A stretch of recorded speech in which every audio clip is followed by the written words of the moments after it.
তারেক রহমান বীরের বেশে আসবে ফিরে বাংলাদেশে। তারেক রহমান বীরের বেশে ধানের শীষের বাংলাদেশ। জয় বাংলা দিন শেষ। ধানের শীষের বাংলাদেশ। ধানের শীষের বাংলাদেশ। মা মাটি ডাকছে। তারেক রহমান আসছে। মা মাটি ডাকছে। তারেক রহমান আসছে। তারেক রহমান বীরের বেশে।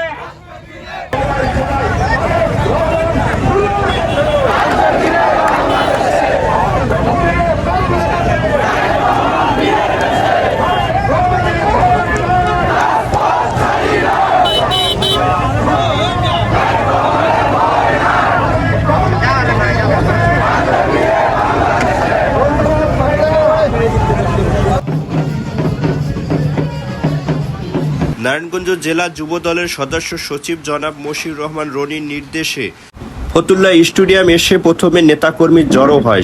স্টেডিয়ামের লিং রোড দিয়ে মিছিল নিয়ে জেলা পরিষদে চলে আসেন। রুবেল হোসেন নারায়ণগঞ্জ জেলা সাবেক ছাত্রদলের সহসভাপতি।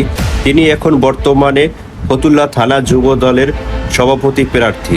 তিনি একজন জনবান্ধব নেতা, যার রয়েছে হাজার হাজার নেতাকর্মী, এবং রুবেল হোসেন একজন কর্মী বান্ধব নেতা। হাজার হাজার নেতাকর্মীর এই মিছিল দেখে বোঝা যাচ্ছে রুবেল হোসেনের নারায়ণগঞ্জের মাটিতে জনপ্রিয়তা কোথায় এসে পৌঁছেছে।